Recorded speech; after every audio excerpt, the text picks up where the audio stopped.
Good evening, everyone.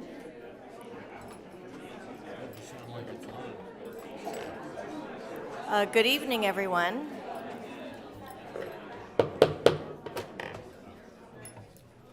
We're going to go ahead and get started. Ms. Kerr, would you like to lead us in the pledge? Absolutely. If you could please stand and join us. Hand over your heart. Ready, begin. I pledge allegiance to the flag of the United States of America and to the republic for which it stands, one nation, under God, indivisible, with liberty and justice for all.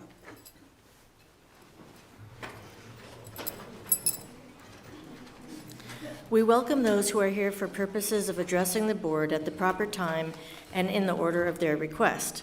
For those who have not already submitted a request, we have provided forms in the back of the room and also have additional copies here in the front at the Assistant Secretary's position. If you wish to speak during the meeting, please fill out a form indicating your name and the agenda item you wish to address. You may also make a request to give testimony on an item not listed for discussion today. However, full discussion on any items not listed on the agenda will have to be delayed until such a time as the item can be publicly posted in advance as a regular agenda item. If you wish to ask questions, please address them to the chair and not to individual members to the board or to the staff. The board has been meeting in closed session regarding matters listed on today's closed session agenda. In closed session today, the board voted to approve an interim scope of remedial action plan and cost-sharing agreement between the district and the Santa Catalina Island Company, providing a mechanism for the island company to pay for a portion of soil remediation costs. The vote was 5-0 with all members present and participating in the vote to approve. Public hearing, we have none.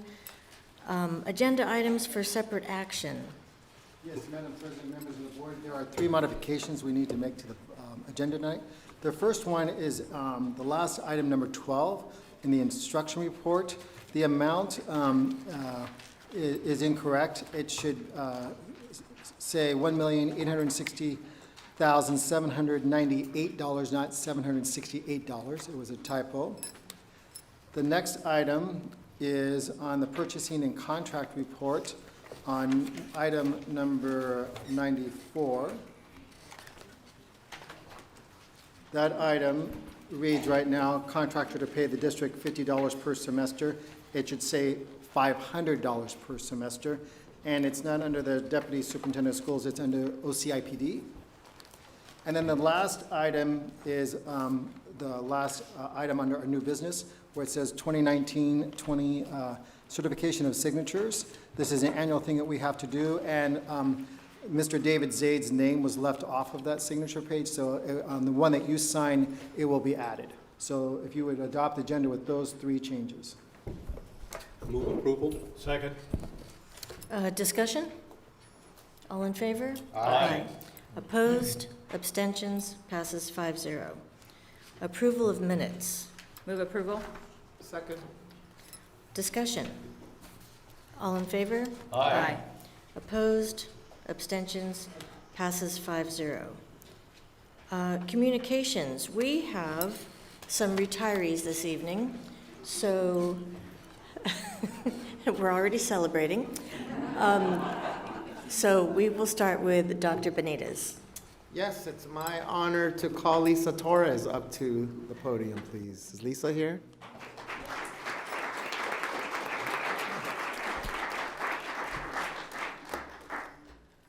Whereas Lisa Torres is retiring after 25 years of dedicated service to the students of the Long Beach Unified School District, and whereas after beginning her career as a teacher and coach at local parochial schools, she has served the students of the district as a counselor at Bryant, Carver, Burroughs, Madison, Emerson, Smith, and Cleveland schools, serving part-time or full-time at Cleveland for her entire career with the district.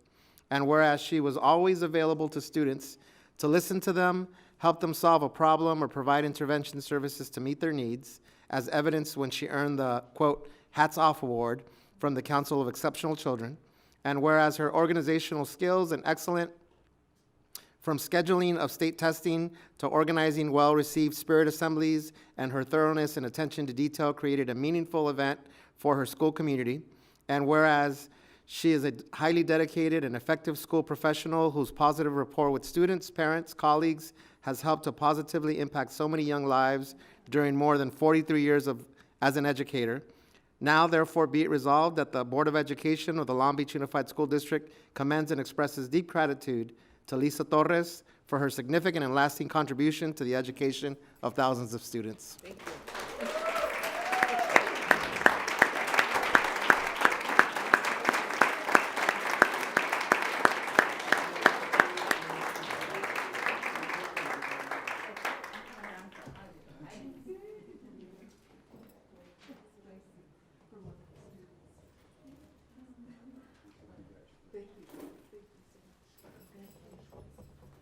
Thank you for your great work. Thank you. Congratulations. Here you go.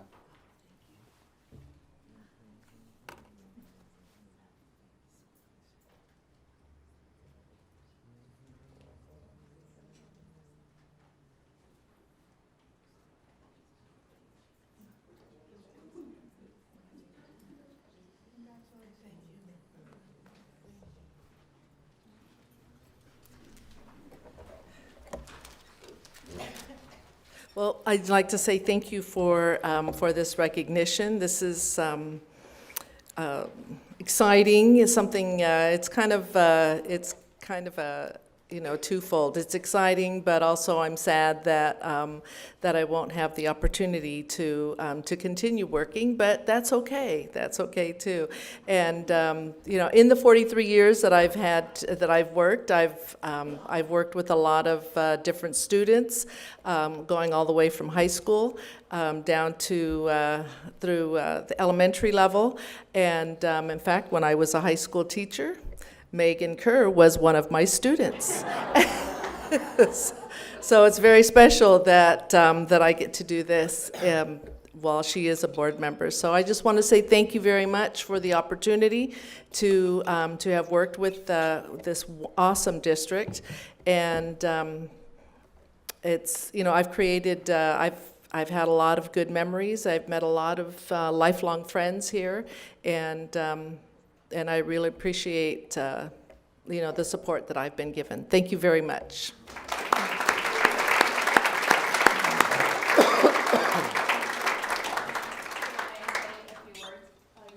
So when we choose these and we get into the meeting, I was the last one in the room, so I didn't see that it was yours, or I absolutely would have taken it. So they said Lisa Torres, so I just wanted to say thank you on behalf of the women and girls you have worked with and inspired, especially women and girls, to be strong, courageous leaders, and you've set an incredible example. So congratulations on your retirement.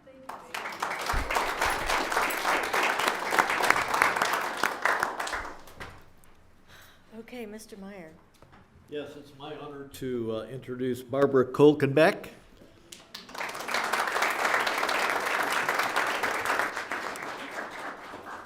Barbara's retiring after 20 years of dedicated service to the students of the Long Beach Unified School District, where she served the students of the district as a teacher, special education teacher for the Special Education Office, and at Burbank, Nieto Herrera, Stevenson, Hughes, Barton, McKinley, and Madison schools, and where she's a consummate professional whose energy, positive outlook, and patience have helped to make her a valuable resource to the students, parents, staff at the schools where she has served. Whereas she's especially adept at organizing and presenting lessons that meet students' needs based upon their IEPs, providing support in classrooms and communicating student performance and expectations to parents in a timely fashion, keeping her working relationship strong. And where she's a team player who's frequently sought for her assistance and professional opinion on how to best assist students in the area of their expertise. And by consulting regularly with primary teachers, she contributed greatly to the progress of students as they improved their academic, social, and special language development. Now, therefore, be it resolved that Barbara Kolkenbeck be thanked for her long service, her dedicated work, her significant and lasting contributions to the education of thousands of students.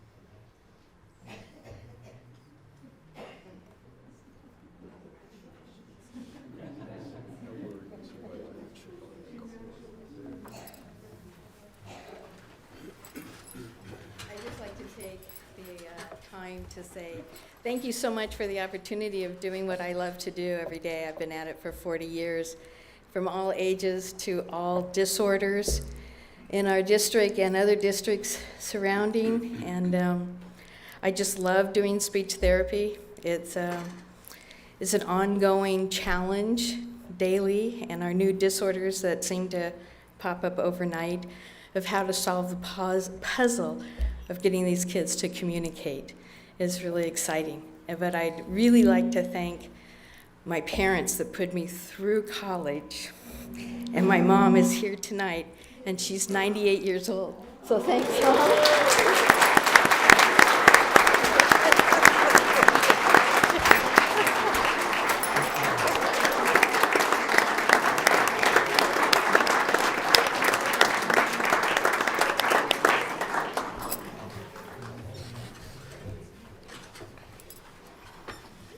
Well, this is a lot of fun. First, we have a very special connection with the teacher and a student and the board and, you know, the community, and now another teacher who's been at it for 40 years, I thought I heard you say, and your mom is here to celebrate with you. This is incredible. We're going to continue because we're on a roll. So, Dr. Williams, you're next. I go last. Is this the last one? This is the last one. Well, last but not least, Denise Sparkle Peterson, would you?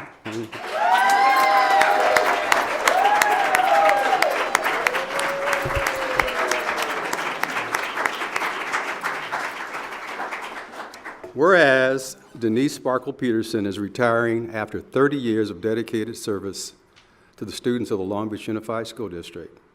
And whereas she has served the students of the district as a teacher, program facilitator, assistant principal, and principal for the Special Education Office. Coordinated student services at Bertram, Jefferson, Powell, Butler, and Nelson schools. And whereas she is known for her ability to get the job done right while also nurturing the people around her. And she is a warm and demanding leader who supports the growth of staff and students alike. And whereas she provides her students with safe and structured learning environments each and every day, while insisting on instruction that narrows achievement gaps, and she shares her wealth of knowledge in the area of building cultures with colleagues at other schools, and several community organizations have recognized her with awards for excellence. And whereas when she walks her campus, she calls students by name, checking in on their personal and school lives, while reminding them of her high expectations for them. And the Peterson Kindness Club was started in her honor to continue and strengthen her trademark values of kindness, empathy, and compassion.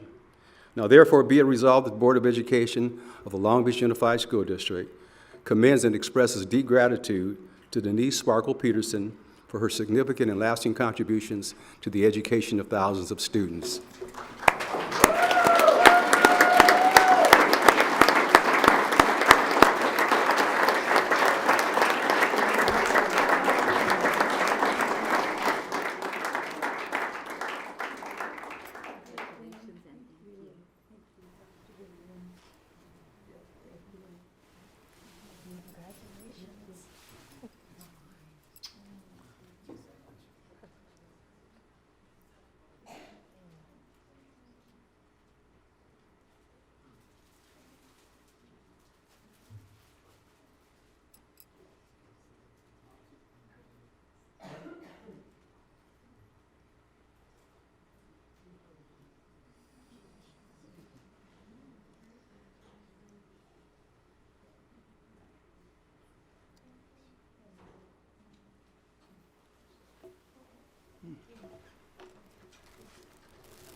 Wow. This is my moment. So I need everyone to please be patient for a minute. First of all, to the Board of Education, especially John Myers and Dr. Felton Williams. I've known you all the longest, and I'll never forget the support that you've always provided. And to the other board members, I also thank you. And to Chris Steinhauser, Jill Baker, and Ruth Ashley, you guys have been a part of my life, and I just thank you for trusting me and letting me be me at the school sites. And to the executive staff, I thank you. Christy, I've always, under your leadership, you were my principal supervisor, and I only wanted to be better. And I thank you. I thank all of you. And to my Nelson family, would my Nelson family just stand? I thank all of you. I've pushed you. I've changed your grade levels. If you had the credential, I even changed your subjects, and you just went along with me. But I just wanted everybody to be better. That's all. And because if we have better teachers, our students are better. And then to my friends, I need my friends to stand.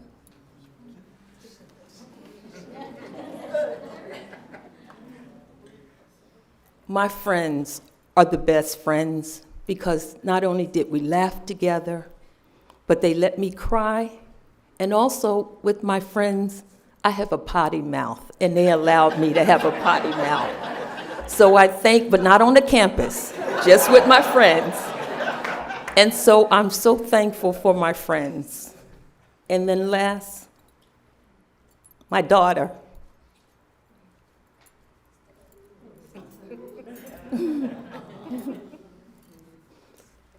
She's always by my side.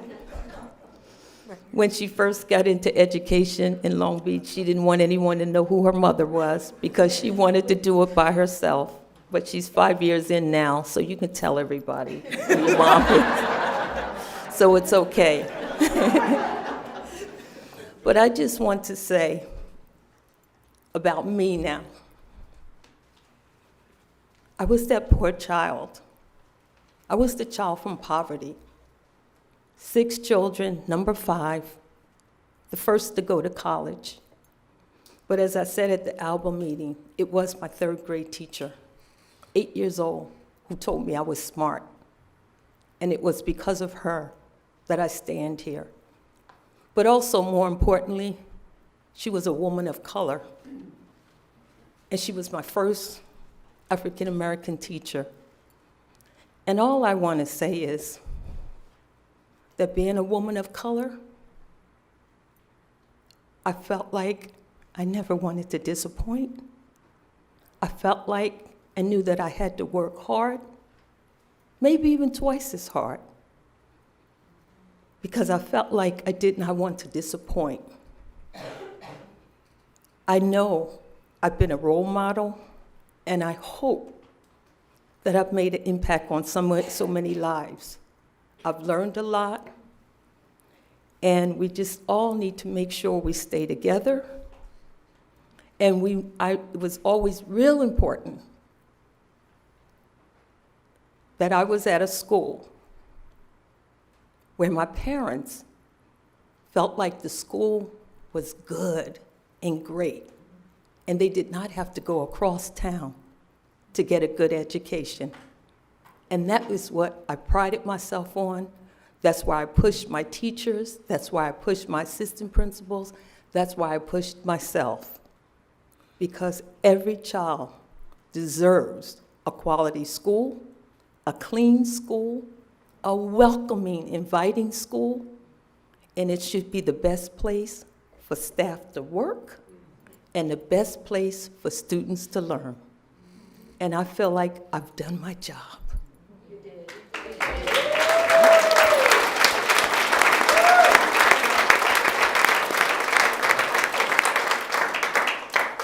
And as my daughter says, I can now be grown and do what I want to do. So from the bottom of my heart, I thank all of you.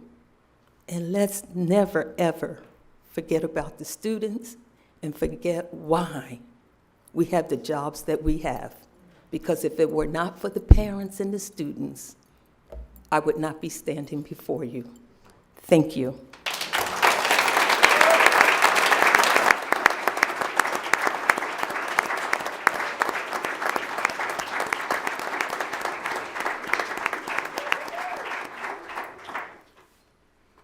Well, we appreciate all our retirees being here. You're welcome to stay for the remainder of the meeting. It's always very thrilling. And, or you can take this opportunity to go and celebrate your accomplishments. Okay, but we're going to move on with the agenda. So let's see, public testimony on items listed on the agenda. We have none. Staff report, we have none.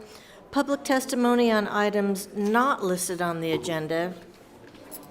And because these items are not listed on the agenda, we will not be discussing any of these items. So our first speaker is Camilla Marie.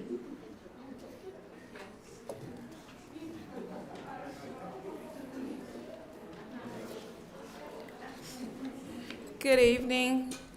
Thank you for being here and allowing us to speak. I'm an IA at Wilson High School. I've been there almost 15 years. I'm really dedicated to the students. I like working for the district. It's been fairly positive, but basically I'm here about our cost of living raise. I don't understand fully what's going on with the benefits. I haven't invested that much into it, but the cost of living is vital. Some of us try to go back to school. I'm dedicated and educated. We really need our cost of living raises. I'm a member of the union. If I'm not invested in, then how am I to be better and refreshed for the school year that's coming? I mean, that raise helps me over the summer. I've been with the credit union a long time. I have summer savings. However, there's things that come up. I have elder parents, one of which I'm supporting this year. I also take that money and use for fruit snacks. But as a voter and being active in the community, I don't see so much being invested back into the staff of the classified. I work in special ed, basically as a one-on-one, and I need staff training. I have written the school members, I'm in boards, our district principals, our department heads, and nothing's coming back. I mean, the last training I had was 10 years ago for nonviolent, but I'm specifically requesting that we do need our cost of living raises. I think it's great it goes retroactive, but we need to consider what's on the table. We need our money. You know, it's vital to us. The cost of living is very expensive in Long Beach. I've been in the community for 18, 20 years, downtown, and rent's going up. And how does it help me over the summer if I'm doing staff development and something we're expecting because the teachers got it and we're not seeing it? You know, I see a lot of infrastructure happening on the outward part of the school, you know, the development and so forth, but not in the infrastructure. And that's the classified support staff. So thank you for hearing me. Thank you. Viola May.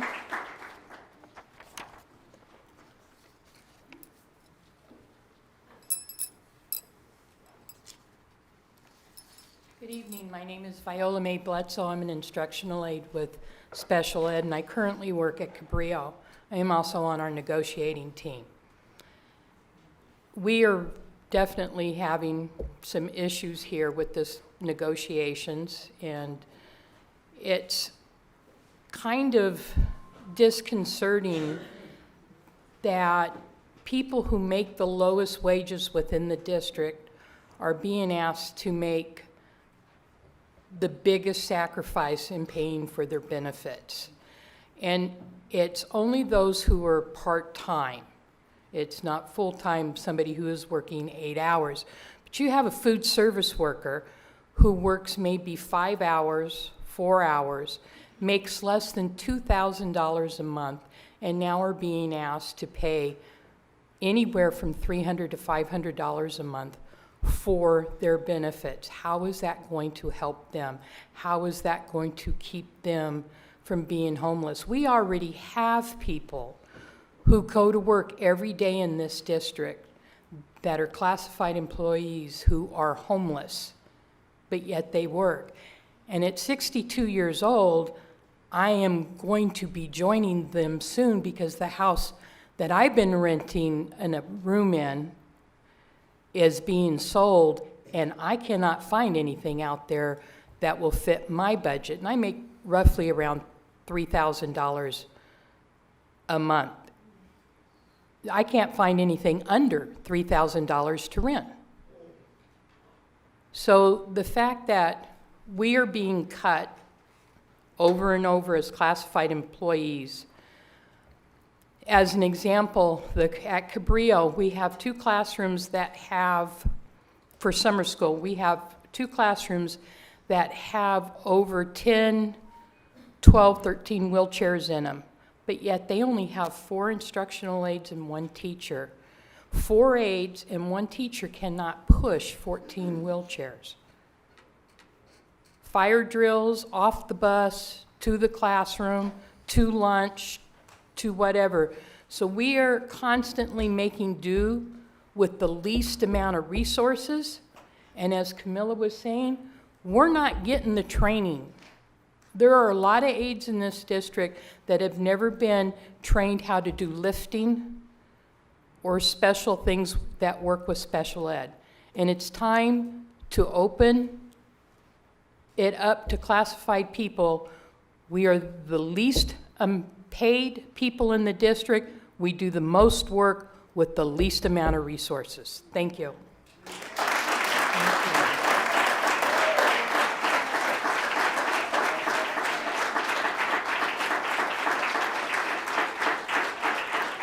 Our next speaker is Enrique.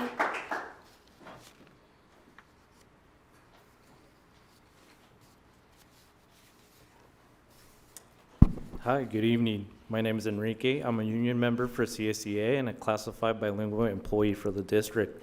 I'm here to ask why the district is proposing that at least 500 classified employees start paying for their health and benefits to the tune of $2 million of out-of-pocket expenses. We don't work in coal mines anymore. I don't know if you guys missed the last gas hike, the last rent hike, the last food hike, but things aren't getting any cheaper except our salaries. Every hike, every raise of minimum wage effectively decreases what we earn. How can we have a cost of living adjustment when we have to start paying for our benefits? I invite you to read the Press Telegram article dated June 12, 2019, which draws questions from the teachers union. And according to the teachers union, President Barry Welch, his words, not mine, leadership has chosen to increase the already top-heavy management dynamic with 6 new upper management positions. Guess as classified employees, we can only conclude where our $2 million is going, into more management positions. I am positive that the district will only offer us a 2% raise as they did with the teachers, and they want us to accept having to contribute to our benefits from this point forward. The time to act is now. There is no secret that the district has great reserves. It is public knowledge. Even board member Dr. Felton Williams, in his farewell article for the Press Telegram dated July 11, 2019, said, and I am quoting him, "It's a good time to leave. We have a safety net financially. I am leaving it in a good shape." And you know, as a CSEA union, we believe him 100% in that statement. The district even approved a new charter school. Look at the news. Every single charter school has a bad reputation. You approved a charter school that dips into the district funds. Maybe the $2 million that the district will take from us will go to support the charter schools. This is another conclusion. We're fighting for our cost of living adjustment, and the district is failing its classified employees. The district is selling this so-called pay for your benefits thing through fear and misinformation. We need your support to stop this proposal, and we ask for your help. Please help.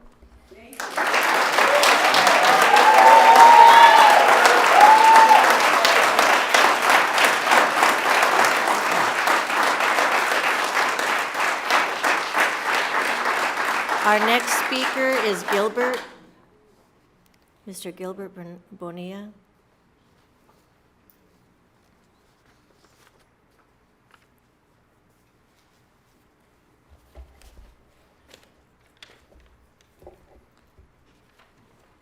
I'm Gilbert Bonilla Jr. I'm the CSCA Long Beach Chapter 2 President. Good evening. Excuse me. Good evening, Board of Education Directors, Superintendent. I thank the classified members for being here today. Thank you for your work, your solidarity, and your activism. We are here in this room. We classified are the future of the labor movement, our movement, and there is no question that each and every one of us is needed now more than ever before in this district. We are living in what Dr. King called the fierce urgency of now. 1 year before Dr. King was killed, he issued a warning that in this unfolding conundrum of life and history, there is such a thing as being too late. This is no time for apathy or complacency. This is time for vigorous and positive action. My brothers and sisters know this is that time. This is a time to take risk. This is a time to get uncomfortable. That's when real progress and change is made.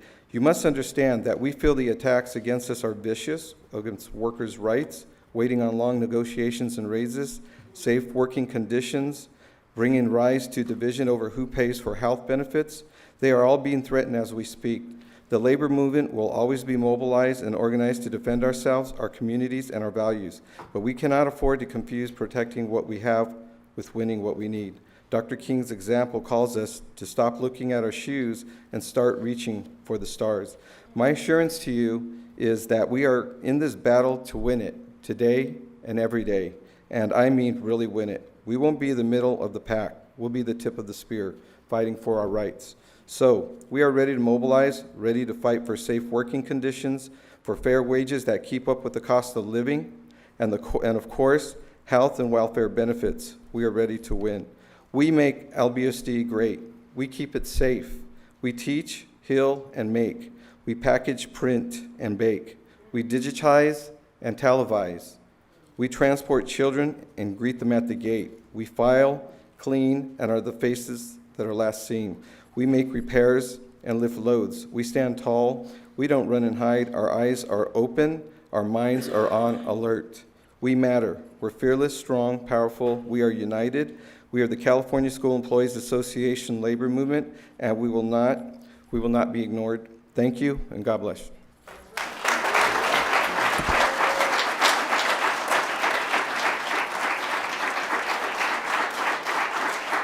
Our next speaker is Christina Clenz.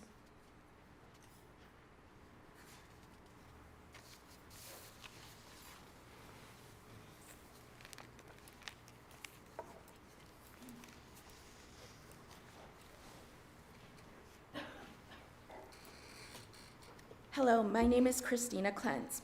I'm a behavior intervention assistant, and I work for the Office of School Support Services, and I'm a CSEA union member. I didn't really prepare to speak today, but I just jotted down a couple of things that I wanted to say, and I'm here mainly to address the health benefits. If the current proposal is accepted by the current proposal that the school district has proposed will decrease my income by 25%. That is 1/4 of my salary. I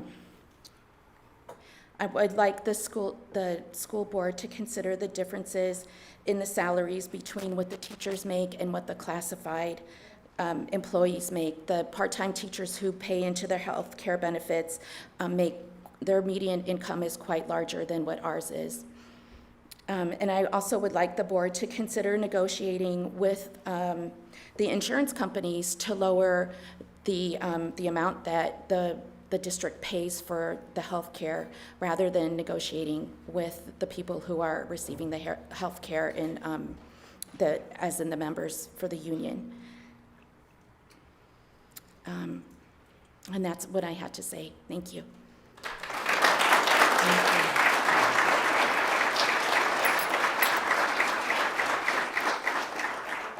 Next, we have Personnel, Dr. Williams. Thank you, Madam Chair. I have the personnel report prepared by David Zay, the Assistant Superintendent of HR, and approved by the Superintendent, Chris Steinhauser. I will read the classified portion of the report first, followed by the certificated portion. There were 547 appointments, 11 leaves of absence, 19 resignations, 12 retirements, and 2 amendments. For the certificated portion, there were 232 appointments, 151 in-service changes, 7 leaves of absence, 4 resignations, 6 retirements, and 10 amendments, and I move approval. Second. Discussion. All in Yeah, favor? Oh, sorry. Quick question. Is this normally the time that we have so many in-service changes, Superintendent? Got it. Okay. Any further discussion? All in favor? Aye. Opposed? Abstentions? Passes 5-0. Instruction. Move approval. Second. Discussion. Yeah, I just wanted to give a shout out to OCIPD. Again, this is every one of these items are new courses that they are writing and researching and coming up with curriculum and textbooks suggestions. So thank you to our curriculum team for creating really, a lot of them are the CTE courses. So some really exciting opportunities for our students to learn. So thanks to that team. Yes. I want to piggyback on that, Board Member Curtis. We have new management courses, marketing courses, culinary arts courses, automotive and transportation technology. So these are great opportunities for our CTE strategy. So agreed. Yes. Any further discussion? All in favor? Aye. Opposed? Abstentions? Passes 5-0. Finance Report A. Move approval. Second. Discussion. All in favor? Aye. Opposed? Abstentions? Passes 5-0. Finance Report B. Move approval. Second. Discussion? Yes, Madam Chair, I recuse myself from participation in Finance Report B on the consent calendar. I have a potential financial interest under Government Code 1091 and 87100. My husband works for a subcontractor who has done work for the payees. Any further discussion? All in favor? Aye. Opposed? Abstentions? 1, so passes 4-1. Business Department Report. Move approval. Second. Discussion? All in favor? Aye. Opposed? Abstentions? Passes 5-0. Purchasing and Contracts Report A. Move approval. Second. Discussion? All in favor? Aye. Opposed? Abstentions? Passes 5-0. Purchasing and Contracts Report B. Move approval. Second.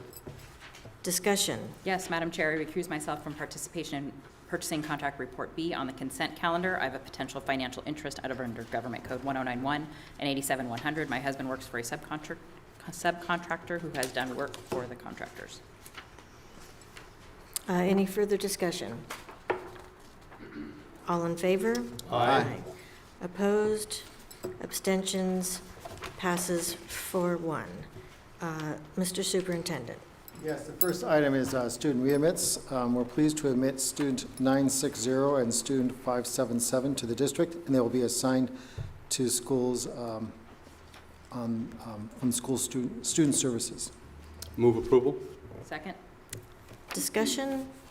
All in favor? Aye. Opposed? Abstentions? Passes 5-0. Next, we have one student up for expulsion, student 533.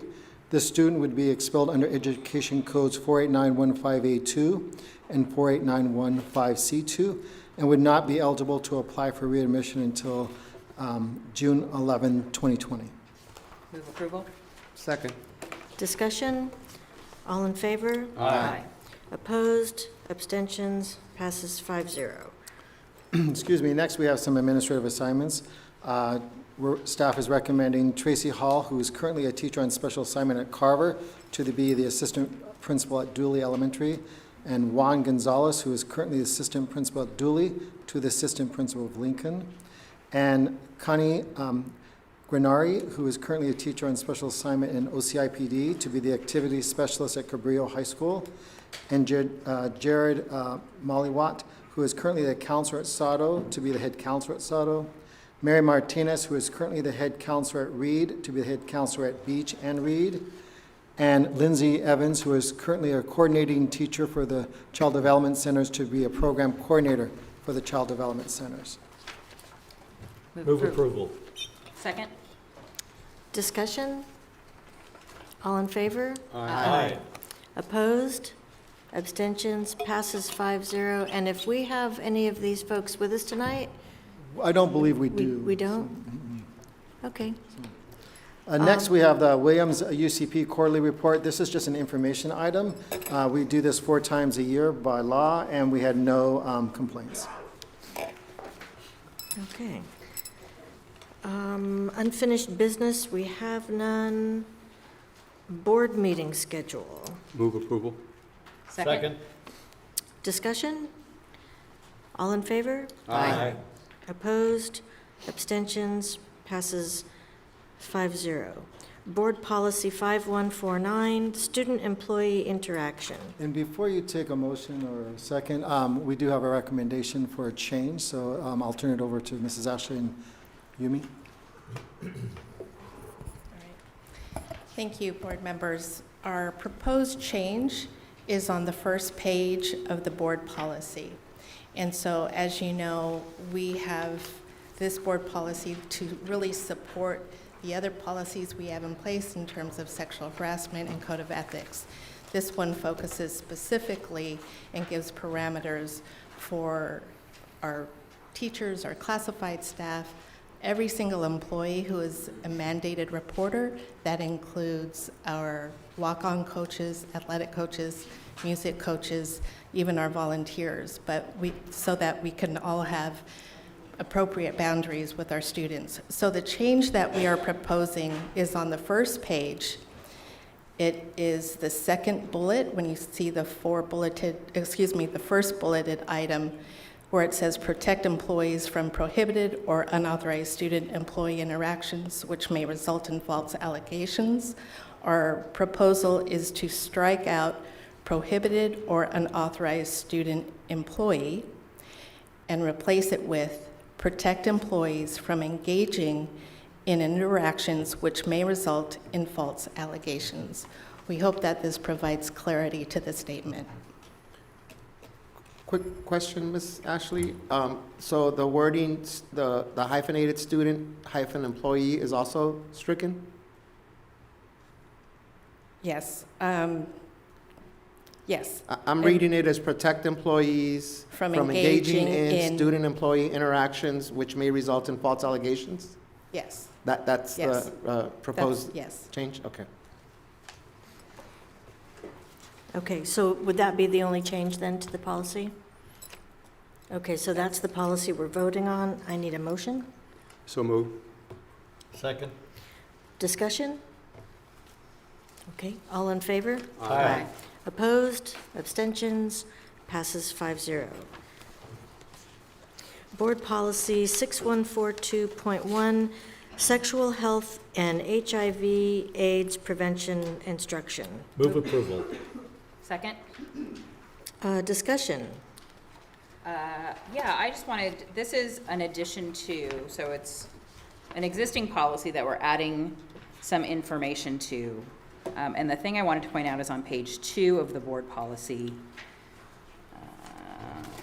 Yes, page 2, the 5th paragraph. The superintendent or designee will appoint a coordinator and an advisory committee regarding the district's condom availability program. So this policy sets the parameters, and when we talk about implementation and what that looks like, it's my understanding, according to this, that we're bringing together a group of stakeholders and parents, some health curriculum staff, to look at what the most appropriate implementation policy will be, and then we'll start that probably after the first of the calendar year, so next January or February, correct? You are correct. So if the board approves this policy, beginning this fall, we will bring together a diverse group of stakeholders who will come back to you later, probably in December, January, get with their recommendations, and you can give feedback at that time, with the implementation date of the policy to be February 3rd of 2020. Great. And I just wanted to, in support of this, some people ask why now, and we are doing great work around our sexual health and HIV prevention program. We're working with the City of Long Beach and their health department. They actually had their health educators come in and work with our teachers who teach this content so they have the most up-to-date information. And I think this is a really important part of the partnership to help keep our kids and our community healthy. There was a report released by the city not very long ago, I think it was about 8 weeks ago, that although the number of new HIV diagnoses are declining, the new rate of infections in Long Beach remains higher than LA County. That cities across the nation have seen a reduction in funding in STDs, and there are significant increases, 88% in chlamydia in the last 5 years, and that's our local. And just also pointing out, there's a great report. You can get it at the City of Long Beach's Health Department website if you're interested in looking at the full report. But we know that these issues disproportionately impact our students living in high poverty areas. Some of the biggest increases are happening in 90805 and 90802.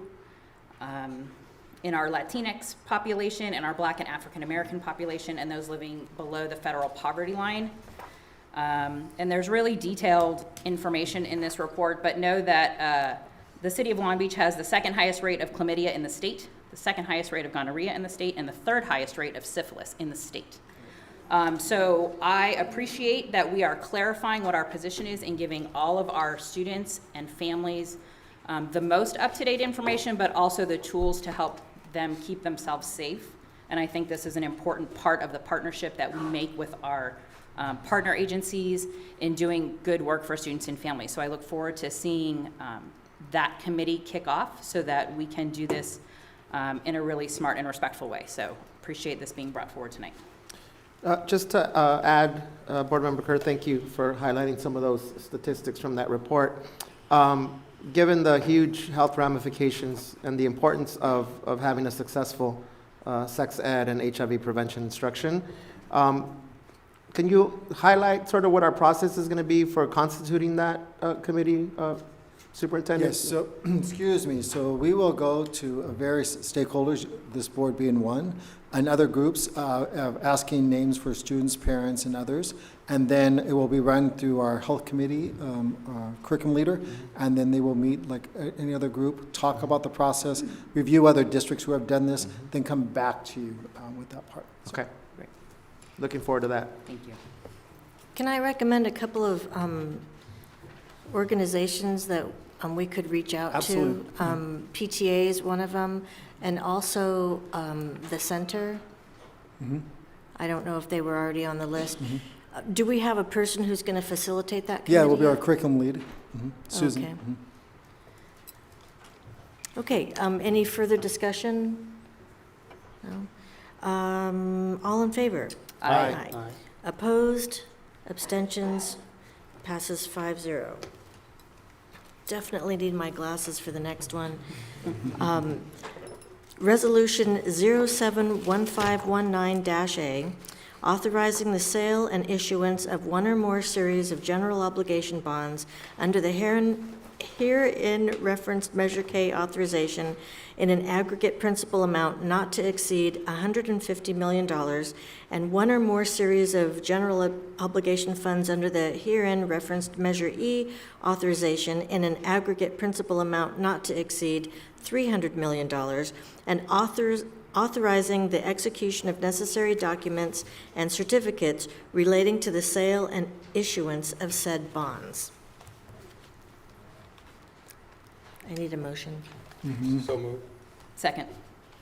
Discussion. Yeah. Can we get Yumi to kind of give an overview of what all those words together mean? This authorizes the sale of bonds in support of our Measure E and Measure K programs in the amount of $300 million for the Measure E program and $150 million for the Measure K program.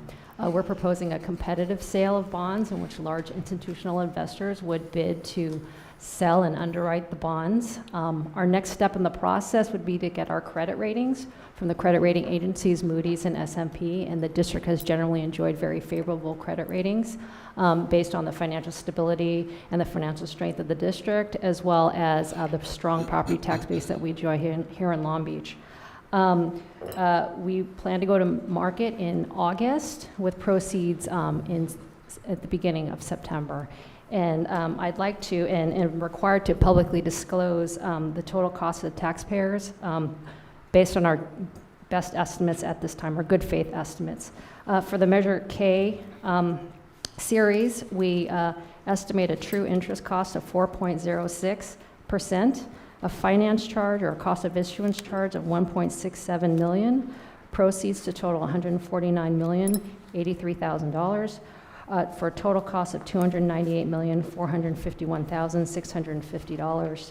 For Measure E series, a true interest cost of 4%, finance charge or cost of issuance of $3.33 million, total proceeds to total $299,670,000, for a total cost of $613,067,050. And we believe these are very conservative estimates, but we'll know when the sale happens. Thank you. And just to clarify for anyone who's pitching in or catching this now, these are already approved by the voters. This isn't anything new that we're bringing. It's just selling the bonds that the voters have already approved us to sell. Yes, exactly. And it's our next planned issuance. Next plan. Yumi, just a quick question.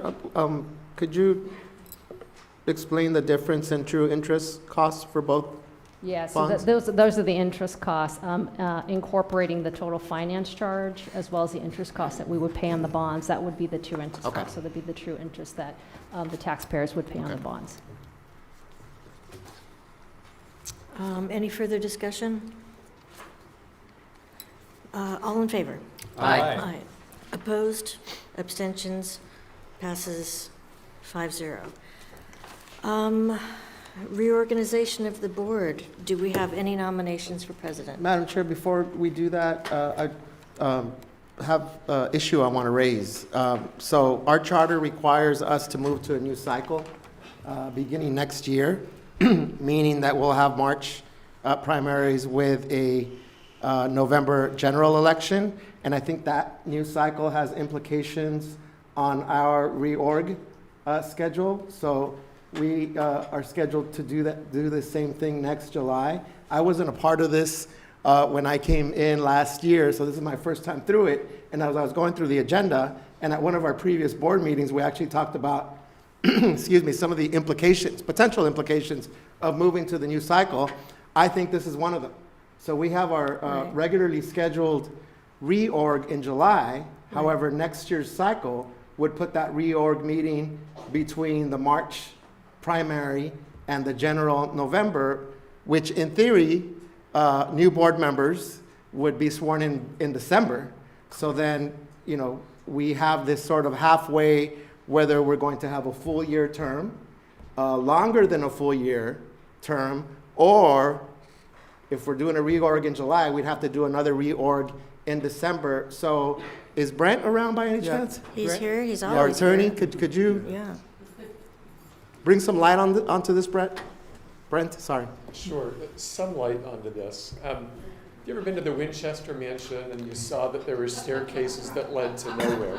And I've been there. sometimes when you reorganize a house, you end up with stairwells that lead to strange places. So you're meeting tonight under Section 2209 of the City Charter. Section 2209 assumes that you had elections under the prior election cycle, and it says that you shall meet on the third Monday of every July and reorganize yourselves to hold an election for a new board president, for a new board vice president, and that term shall last for 1 year. Okay, enter the addition now that Long Beach City did with their recent ordinance.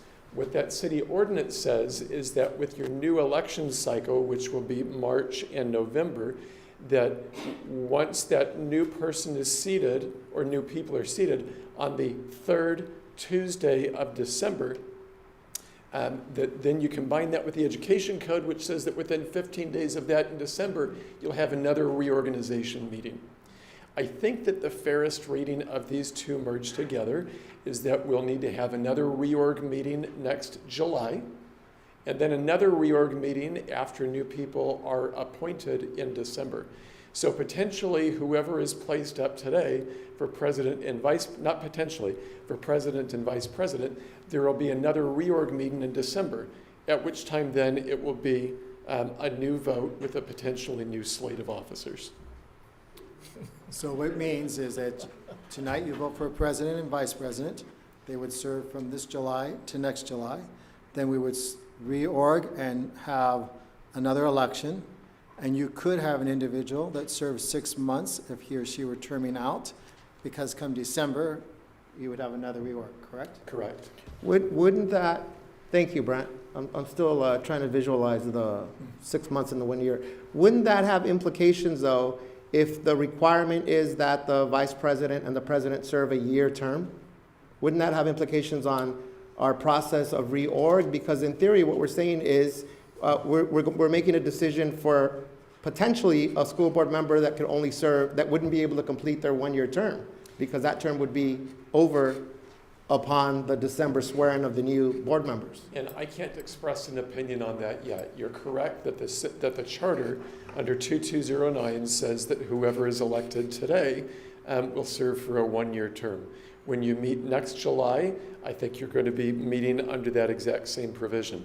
The question then will be, come December, which is going to control City Charter Section 2209, or the new city ordinance, which says that you have to appoint the new person in December, and the Ed Code, which says that you have to reorg in December. I don't have an answer that will answer your question yet for next December. I'll be working with the city attorney on that to clarify that in a future charter amendment. So given that we don't have an answer for this yet, but it's coming, do you think that has any implications on our reorg process and decision tonight? Well, the only implication that I could say is that you should be looking forward to another reorg a year from today, and likely another reorg December 2020. What you do with those implications is way beyond my pay grade. Yeah, so tonight, whoever is selected as president and vice president would serve for 1 year till July. Does the new charter, the way the city wrote the new charter piece, you mentioned to seat them on the third Tuesday. Now, I know that's the rule for city council, so because they have their meeting tomorrow, but ours specific, if I'm remembering the charter correctly, ours specifically says the third Monday. Yes. So does the new charter that was approved speak specifically to the school district's current Monday, or is it just the city's Tuesday, and we'll assume, I'm just wondering if there's specific language to us on that third Monday in December. So I have to get hyper technical that there is no new city charter yet. What was passed this year by the city of Long Beach was an ordinance, which is different from a charter amendment. Okay. A charter amendment, I believe, under the city charter would have to be approved by the people. Correct. Okay, but under that city ordinance, what it says is that beginning in 2020, candidates shall be nominated in March, elected in November, and assume office on the third Tuesday in December. So that's when they assume office. It states specifically with respect to the terms of the Long Beach Unified School District that the terms of those elected in 2016 should be extended by 5 months, July through December, to match them with the new election cycle as permitted by California Elections Code. It does not speak specifically to a different day of the week that the school board would meet. That it does, but it does currently now. The city charter currently, It has a Monday and a Tuesday. it currently has two assumptions with respect to a Monday. One is that new members would be sworn in on the third Monday of July. That can't be applicable because we won't have had an election immediately preceding that, right? They will have been elected in November. The second assumption is that you would reorg that third Monday in July after those new members are seated. And hence we have one of our stairwells that doesn't quite lead to where the original architects intended. More to come as we work with the city attorney to propose an amendment to the charter that would clarify that.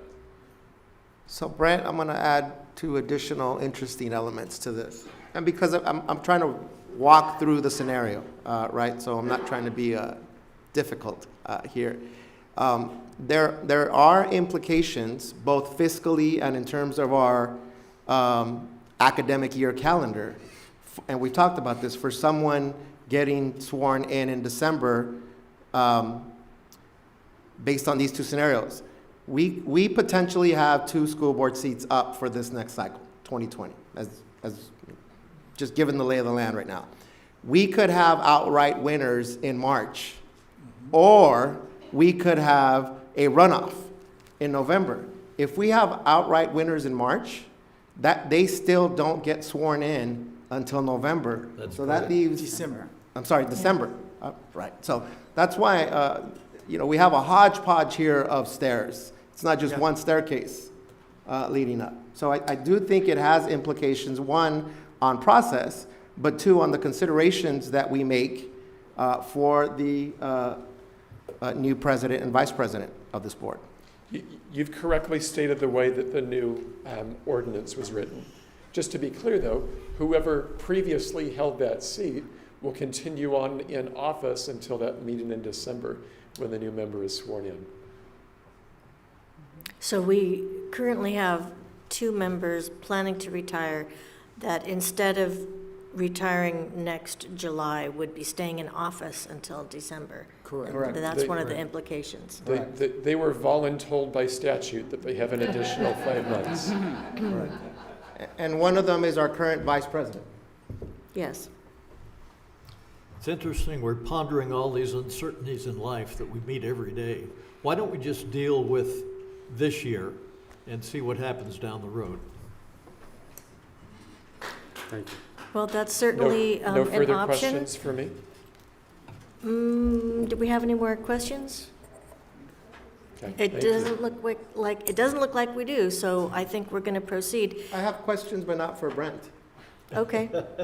Actually, I have questions of my fellow board members here. And again, I wasn't part of this process last year, so I'm just getting, it comes from 2 angles. One, what we just discussed, but 2, I think it would be good for the public and for me in particular to hear sort of what the expectations and responsibilities of the vice president and the president are. And all of you, me as the exception, have served both of those capacities. So I would love to hear anything that you'd like to share in terms of responsibilities and expectations for those 2 positions. Well, as a board, I believe that our strength is in the 5 of us, and that when you serve as president, it's not too much different than being an actual board member, because our strength is in all 5 together as a group. But sometimes there are certain documents that are only signed by the president. Sometimes there are organizations or school events or that type of thing where they want the president there, to represent the district. So you tend to have more obligations, that type of thing. And with the vice president, that is the person who will fill in and preside over this meeting when the president is not available. That's one of the main roles, or to fill in at an event or something else that the president can attend. Those are generally the ideas I can think of off the top of my head. If anybody else would like to add to that. We've got the authority in Brent, who can respond to that, I think, more cogently than I can in terms of the legal status of those positions. So, I would ask Brent to clarify. I think that was well stated. I mean, the education code, as well as I believe board policy, I'd have to go back and take a look at your board policy, state the responsibilities of the board president. The board president is to conduct business, and the vice president is to conduct the business of the body in the absence of the board president. The board president is also required by statute to meet with the superintendent to help to set and to formulate the agenda.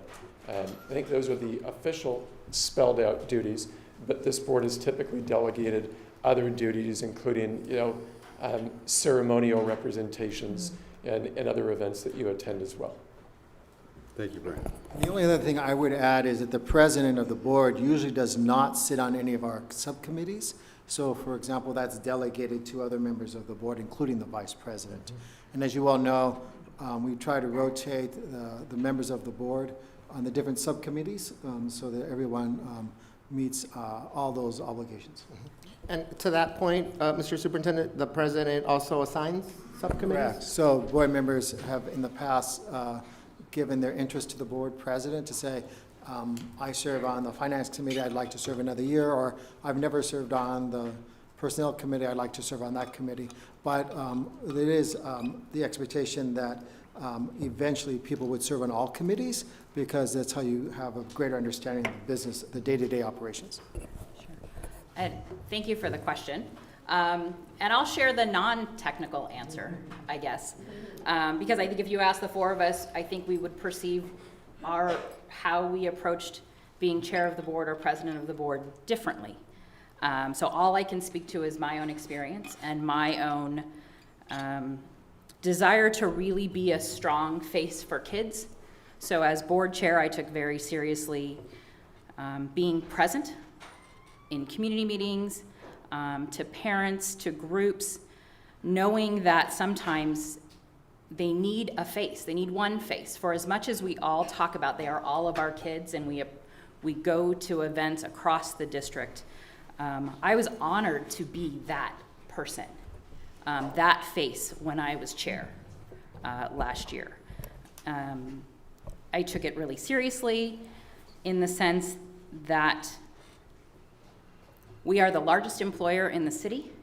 We are the largest landowner in the city. And the work that we do matters to families everywhere. And so for me, it was an honor that I undertook with seriousness so that I could not only represent our 10,000 employees, our 70,000 kids and their families, but my colleagues here on the board.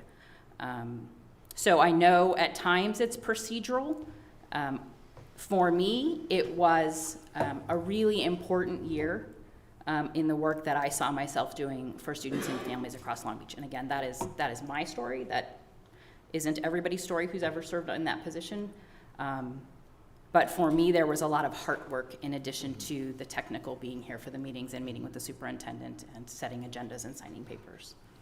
And I have to agree with you on that one, and I feel like when you show up and represent the district, you're actually supporting whatever organization or school or entity, and that means a lot. It says a lot for the district. People really appreciate that. So I would have to agree with our colleague that that is a big part of, being the chair, is that representation and that support. And it's it's done in a very visible way, and it's meaningful. And so it might not be, dictated by ed code or anything else written, but as an unwritten rule, I think that is a big part of that position. Thank you. Yeah. Super important. So in terms of process, we take action on a president, and then that new president would preside over the decision for the vice president? Is that the way it works? Yes. Yes. So I guess the big question is, do we have any nominations for president? Yes, Madam Chair, I nominate John Meyer, President. Thank you, Dr. Williams. I respectfully decline, and I would like to nominate Dr. Williams. And my reason for that, Dr. Williams came on the board in 2004, I the year before. I've watched his work as a strong advocate for all students. He has reached out into areas of the community I've never seen any other member do before, and most effectively in doing all he can to narrow the achievement gap and champion the personal and academic success of every student. So in his last year, full year, or maybe a little longer on the board, I think it would be fitting that we honor Dr. Williams as our next president of the Board of Education. Thank you, John. Thank you. Okay, so do we just do a regular vote then? So, You have to ask if there's any other nominations. oh, okay. Are there any other nominations? All right, then we will vote on that. So, discussion, is that appropriate? Oh, I need a second. Second. Okay, so now, any further discussion? Thank you, Megan. Okay, and you would accept the nomination? I guess that's a good question. Yes. Okay. All in favor? Aye. Opposed? Abstentions? Well, it is unanimous. Dr. Williams, congratulations. Thank you. Congratulations. I will take my things and we'll trade places, I guess.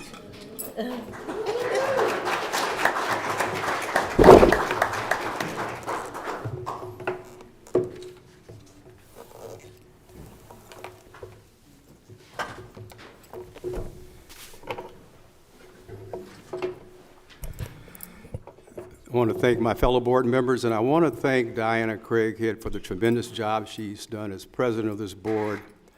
Done a phenomenal job, Diana. Thank you very much. Oh, thank All you. right. Now, the nominations are open for vice president. I nominate Dr. Benitez for vice president. Okay. Is there a second? Second. Discussion? All in favor? Aye. Opposed? Abstentions? Motion is approved, 5-0. Congratulations, Juan.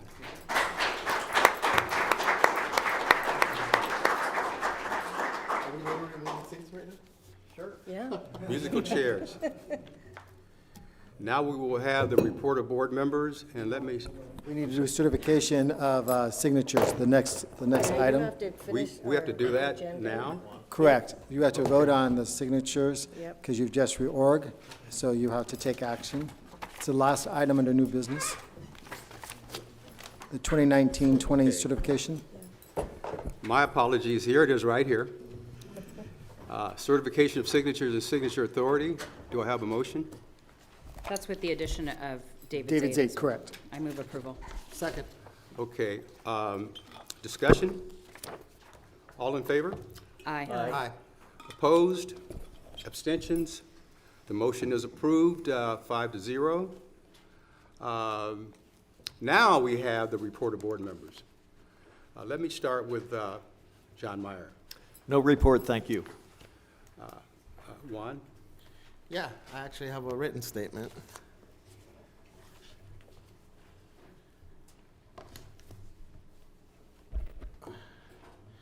So, my eyes are so bad, I gotta get new glasses. A year ago last July, I was sworn in to serve our Board of Education and represent the students and the community members of Area 3 of our district. I'd like to share a few reflections and observations from this past year and some thoughts for me moving forward. I've tried my very best to serve the students and families of our district. Of course, now this thing's messing up on me. I'm very proud of all of the assets, gifts, talents that our district has. Our students, without a doubt, are the best.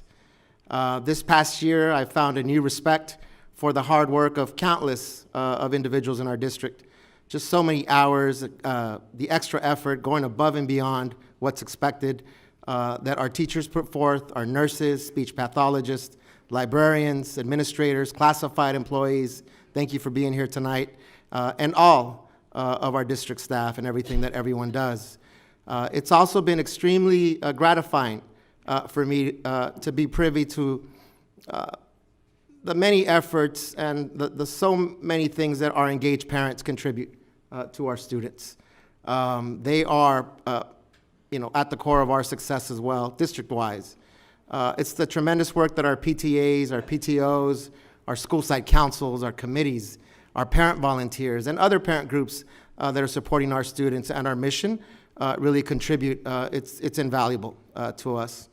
I've also learned a lot this past year, and I'm very proud to be a part of where I see our district going. I see a lot of areas and opportunities for improvement as well. When I ran and was elected, there were particular priorities that I ran on and areas of interest to me, and I believe that these are areas that our district can and will continue to advance and improve on and strengthen. So I want to name a few of these areas tonight. Our efforts with our emerging bilinguals, our English learners, some would say, our immigrant students, our undocumented students and families, particularly some of the challenge with our long-term English learners. I look forward to continuing to receive updates from our DLAC, ELAC, DCAC recommendations, and our EL initiative. Thank you for everyone that's working in those areas. I've been impressed with all of the dual immersion efforts district-wide that we've highlighted and advanced. Home languages, multiliteracy, multilingualism all contribute to a successful global citizen, and that's at the core of a successful state and a thriving 21st century for our nation and our economy. I look forward to our district continuing to expand our DI programming. So I'll continue to advocate for this and bringing highly qualified high quality dual immersion programming to our students. And I have particular interest in bringing some of those programs to our downtown area of Long Beach. With regards to providing a supportive culture for our LGBTQ plus students and continuing to provide all the social and emotional supports for our most vulnerable students, I look forward to our district continuing our work with regard to gender-neutral restrooms, our anti-bullying efforts, and our commitment to safe and supportive schools. I think it's important for us to continue to look at ways that we can address some of the things that came out, for instance, in the Quality California Safe and Supportive Schools reporting. So I'm proud of what we're doing. I look forward to continuing to build on that work. I think our district has done really good work in eliminating the achievement and opportunity gaps. Our superintendent just shared some data with us that will be showing to the public regarding eliminating our achievement gaps, particularly amongst our African American students. I look forward to our district continuing to tackle our achievement and opportunity gap amongst our Latinx, Black, and other students of color, particularly amongst our male students. So I want to keep advancing the work of our male and female leadership academies, our urban math collaborative, our ethnic studies programming, our Long Beach Promise 2.0, and continuing for us to look for innovative ways and evidence-based approaches to address this achievement and opportunity gap. Related to this, I appreciate all the steps our district has taken to provide professional development opportunities for the social and emotional well-being of students, our work around relationship-centered schools, mental health supports, implicit bias trainings, restorative justice trainings, our vision around less punitive approaches to school discipline and more restorative and holistic practices. I think it's important for us to ramp up our efforts in these areas. We have family resource centers now as an additional resource, so I look forward to a second year of our family resource centers as well. Our district has made great strides in community engagement. I look forward to continuing to expand these efforts and engaging parents, particularly from our most vulnerable communities. We had a retiree tonight make reference to being proud of your neighborhood school. We have a bottleneck right now through our school of choice of students from a certain part of Long Beach wanting to go to schools in other parts of Long Beach. So there's some work for us to be done here. I think our LCAP process this last year really highlights the power of parent engagement and community engagement. I look forward to seeing more community participation in our LCAP processes and other decision-making mechanisms. I think folks, if they've been paying attention to our LCAP process, they know that those recommendations that a handful of parents made are going to be implemented here in our district. So I want to encourage our community members to keep participating, keep pushing us, keep holding us accountable to include you in our decision-making. As part of that, I'm going to recommend that our school board also consider rotating our school board meetings in the neighborhood schools so that more parents, more community members have access and that we have a packed room here every night when we deliberate on these decisions. With regard to special education, I'm so proud of the resolution that we passed earlier this year. I know we still have a lot of work to do with our IEP processes, with strengthening our district's capacity, and with the parent engagement piece as well. I look forward to continuing to receive updates on how we're advancing the recommendations from our Special Education Community Advisory Committee and really upholding the words in our resolution that we passed. In terms of our efforts regarding early care and education, I'm glad that we got that Head Start grant and that funding. That was that had us sweating here, at least me, for a little bit. I look forward to seeing all the learnings and cross-pollination that's occurring through our EduCare site. Wonderful work going on there. As we know, the three big issues facing early care education efforts is the need for more centers serving our highest need communities and populations, high-quality staff, and providing high-quality programming. So EduCare is the model. Let's tap into that and continue using that as a model for our efforts across our district. Regarding our sustainability efforts, I was so impressed by the students, teachers, and staff that showed up and showcased what they're doing as green teams in our district. I look forward to our district developing and implementing a waste reduction plan. I know that we're implementing our solar project. Our nutrition services is looking at locally sourced, nutritious, healthy options for our students. Our plant and facilities folks are doing all kinds of work across the district. So I think it's time for us to think about the importance of a sustainability coordinator and what that role could provide for our district advancing our sustainability efforts. Finally, I'm looking forward next month to us beginning that conversation of adopting a community workforce development agreement and policy and local policy hire, where we have committed to hiring local disadvantaged workers, expanding our workforce development efforts as a district, and really having this be reflected through our procurement processes here. I've been visualizing, ever since I joined this board, strengthening our partnerships with labor, expanding internships and pre-apprenticeship programs for our students, linked learning, project-based learning, the career tech ed that we just talked about tonight, and formalizing our commitment to local hiring and hiring of disadvantaged workers in particular. We have strong working families here in Long Beach. Let's tap into that and reflect it through our own practices here as a district.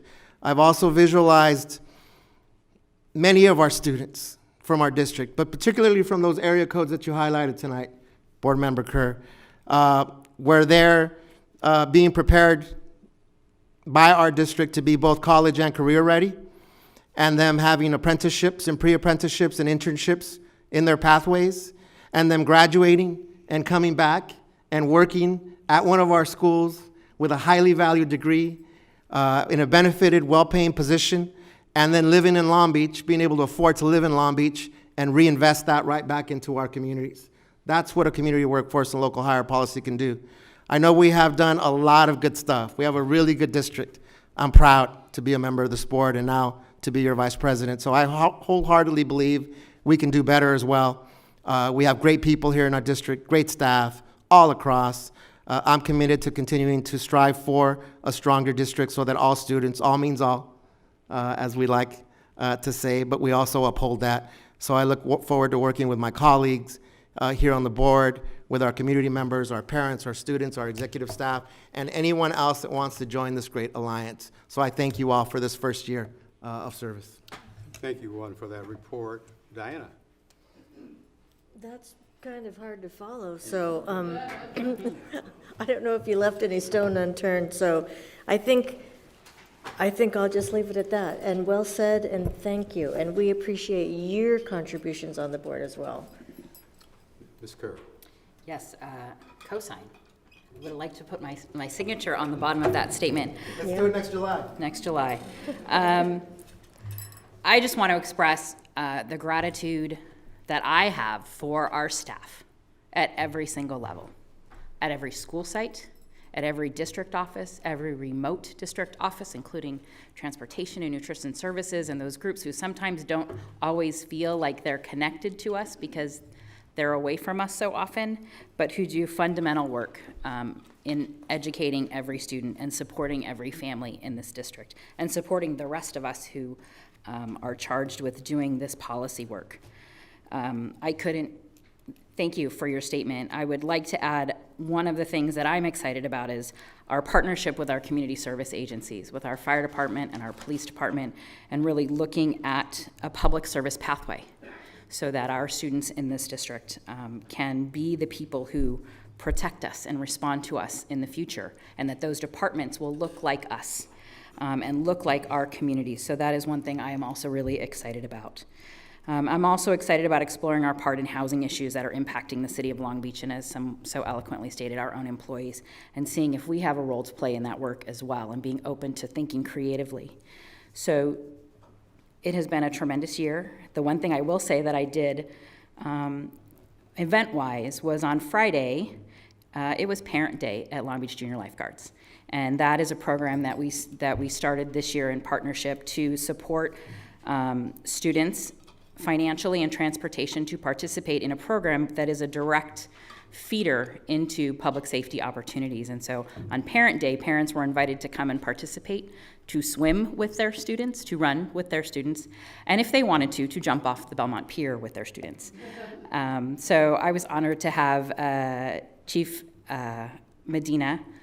I went out on the rescue boat, and I got to watch our students jump from the pier, first in the morning from the rescue boat below, and then in the afternoon, some of specifically our students from the west side and the north jump off the pier in the afternoon with their parents, and running into parents and their gratitude for us investing in that work, and having a student who, it's all he talks about now.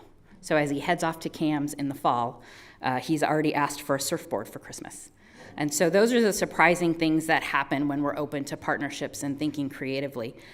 So we've opened up a world for a group of kids, and we will debrief and open up it even more next year, I hope. So thank you to our community partners who do the work with us every day. Thank you, Megan. Just briefly, it was noted earlier by one of the speakers about the article that appeared in recently about my comments about how much support we get in this city from so many good folks. And that is a hallmark that this district certainly does well with. Our community partners have done such a tremendous job in all phases of supporting this district, and from providing school uniforms, eyeglasses, and so forth. All the things that make it easier for our students to be successful and pay attention in the classroom. These are all essential things, and the time that I've spent serving on the Council of Great City Schools that represents 72 of the nation's largest urban school districts, I don't see that kind of community response in those districts compared to the kind of response we get from folks here in Long Beach, which makes Long Beach a very special place. I also want to just briefly thank Chris and David for their help recently in a presentation we did to the ministers, Long Beach ministers. And thank you both for coming in and helping with that presentation to get the ministers more involved with our students. Appreciate your help. And being rescued by our good folks from Media Services when the equipment wasn't working as we got ready to do the slide presentation. Thank you guys for stopping everything you were doing to come down and help us out with that. Appreciate it very much. Mr. Superintendent. Yes, just two things. First of all, no one can leave until you sign an important piece of paper, so please make sure you stay. And secondly, I just want to publicly thank Dr. Camarino, Mr. Chris Brown, Mr. Lansbury, and Ms. Salvio for joining me with an important meeting in Avalon. We had a great meeting there, and we will continue to have meetings in the fall. We'll keep you posted. So thank you. Thank you, Chris. Announcements. Okay, we are adjourned. John?